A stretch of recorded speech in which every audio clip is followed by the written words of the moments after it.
रामनगर के एक छोटे और हरे भरे सुंदर से गांव में दो सगे भाई रहते थे, रघु और माधव। उनके पिता के खत्म होने के बाद जिम्मेदारी दोनों भाइयों के कंधे पर आ गई थी। दोनों भाई अपनी पत्नियों के साथ एक ही घर में रहते थे, पर बड़े भाई रघु की पत्नी कमला को एक साथ रहना अच्छा नहीं लगता था। एक दिन रघु और उसकी पत्नी कमला घर के आंगन में चारपाई में बैठे हुए होते हैं। तभी कमला रघु से कहती है, सुनिए जी, अब बाबूजी की सारी जमीन जायदाद उनके जाने के बाद बंटवारा करवा लेना चाहिए और हमको जरा भी लापरवाही नहीं करनी चाहिए। और ध्यान रहे, हमारे हिस्से में सब अच्छा ही आए। अरे तुम इतनी चिंता क्यों करती हो?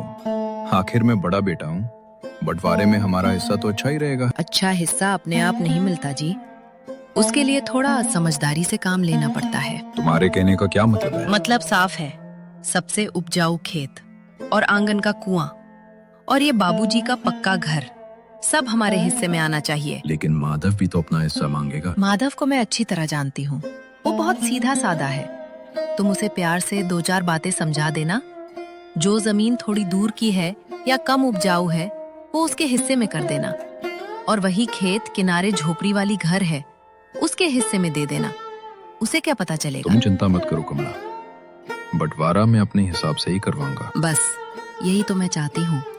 अरे हाँ, एक चीज और है, जो दो बैल है उनको भी हम ही लोग लेंगे, नहीं तो खेती बाड़ी कैसे करेंगे बिना बैल का? हाँ हाँ, तुम जो जो कह रही हो मैं अपने हिस्से में वही चीज लूंगा, जिससे हम आगे अच्छे से जीवन जी सकें। वो दोनों के मन में बहुत लालच भर चुका था।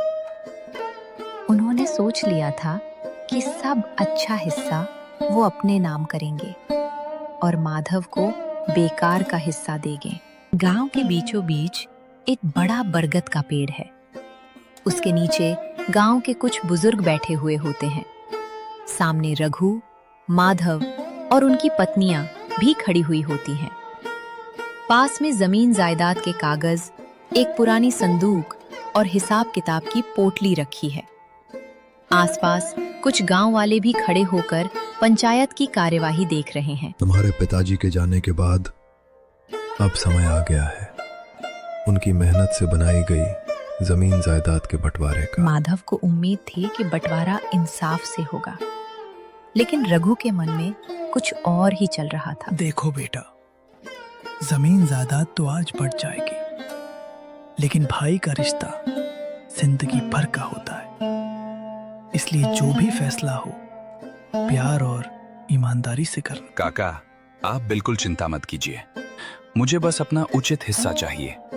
मैं अपने भाई से झगड़ा नहीं करना चाहता। बिल्कुल काका, माधव मेरा छोटा भाई है, हम दोनों के बीच भला किसी बात को लेकर झगड़ा कैसे हो सकता है? तो फिर पहले जमीन का हिसाब कर लेते हैं।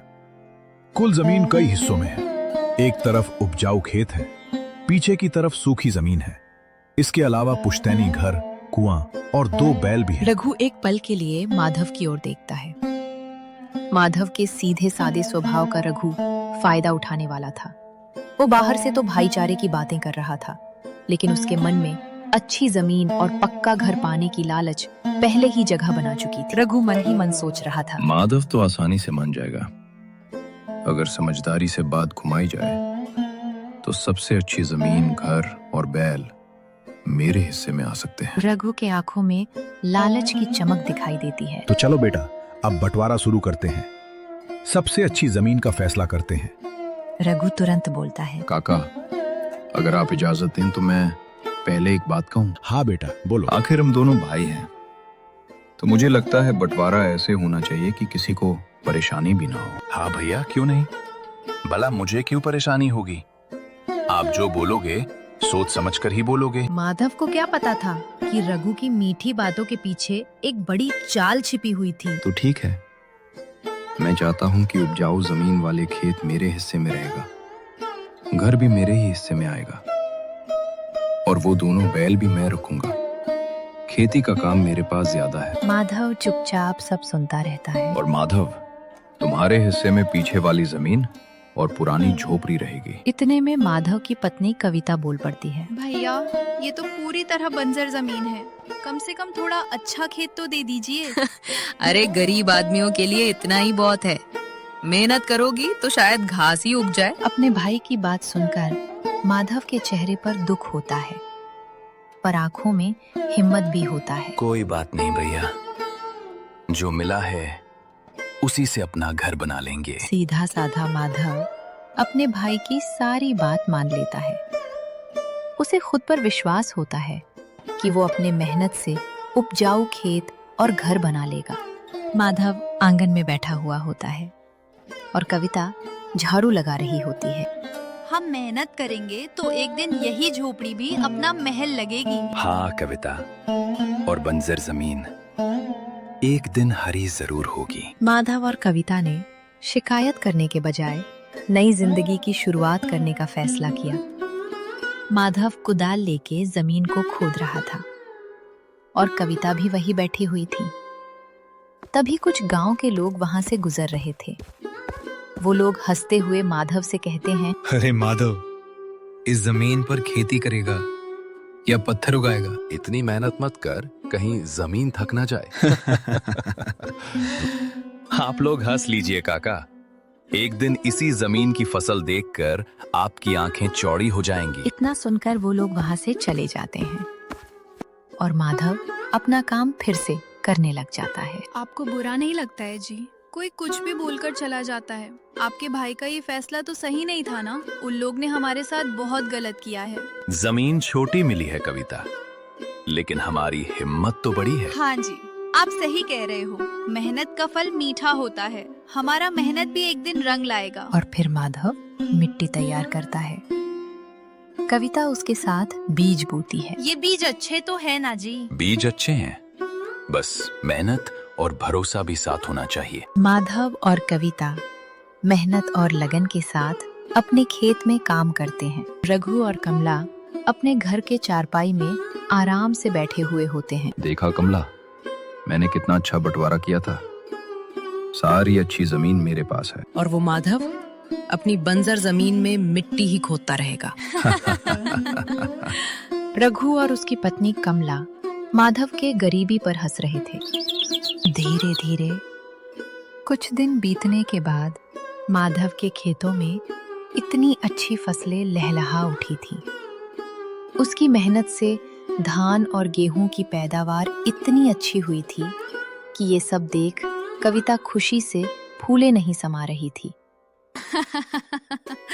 अरे वाह माधव जी, ये तो सच में कमाल हो गया। माधव मुस्कुराते हुए अपनी पत्नी कविता से कहता है, कविता, हम दोनों ने जी तोड़ मेहनत की है, तो मेहनत का फल तो मिलना ही था। माधव बाजार जाकर अपने अनाज को अच्छे भाव में बेच दिया। माधव को अच्छी से अच्छी आमदनी हुई। माधव झोपड़ी को बड़ा महल बना दिया। धीरे धीरे माधव का कारोबार बढ़ता गया। उसने नई जमीन खरीदी, कई खेत तैयार करवाए और शहर में अपनी कारोबार खड़ा कर लिया। रघु परेशान होकर अपने घर के आंगन में चारपाई पर बैठा हुआ होता है। मौसम खराब होने के कारण रघु के खेत की सारी फसल खराब हो चुकी थी। कहते हैं ना, किस्मत हमेशा एक जैसी नहीं रहती। रघु उदास होकर अपनी पत्नी कमला से कहता है, कमला, इतना बड़ा नुकसान हो गया और तो और कर्ज भी बहुत बढ़ गया है।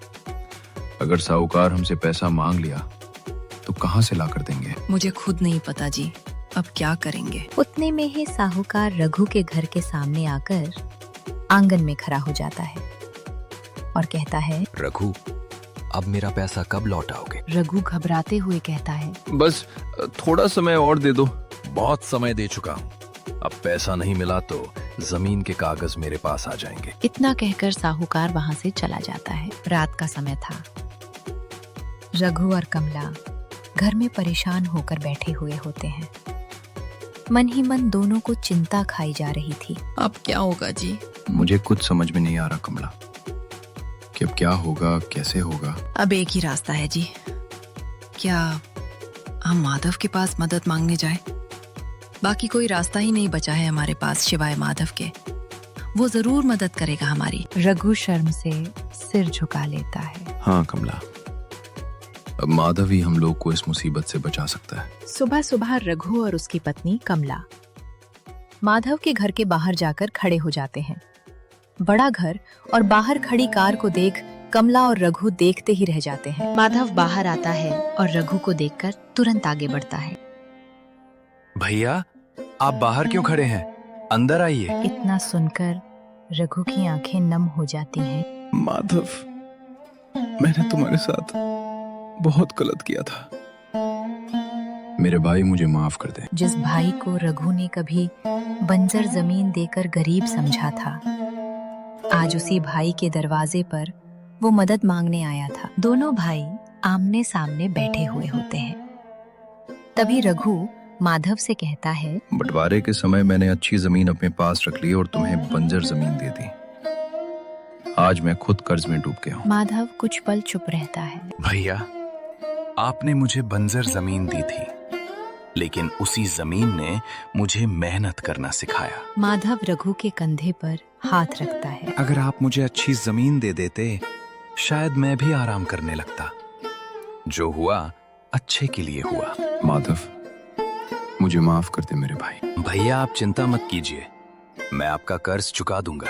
माधव अपने बड़े भाई रघु को लेकर साहूकार के घर जाता है और रघु का कर्ज चुका देता है। आज से रघु का हिसाब पूरा हुआ। रघु भावुक होकर माधव की ओर देखता है भैया, अब पुरानी बातें भूल जाइए। और दोनों भाई घर की ओर चल देते हैं। कमला कविता के सामने आती है।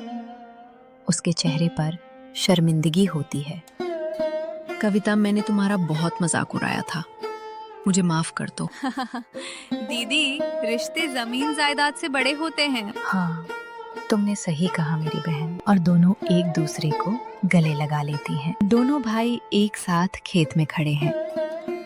मजदूर दोनों भाइयों के खेत में काम कर रहे हैं। भैया, अब हम एक साथ काम करेंगे। हाँ माधव, अब कभी लालच को अपने रिश्ते से बड़ा नहीं होने दूंगा। दोनों भाई रघु और माधव और उनकी पत्नियां एक साथ मिलकर खुशी खुशी रहने लगे।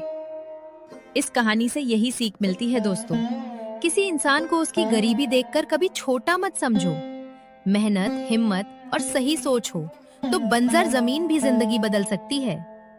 आप लोगों को अगर ये वीडियो पसंद आया हो तो लाइक और सब्सक्राइब करना ना भूलें। अब मिलते हैं नेक्स्ट वीडियो में, तब तक के लिए बाय दोस्तों।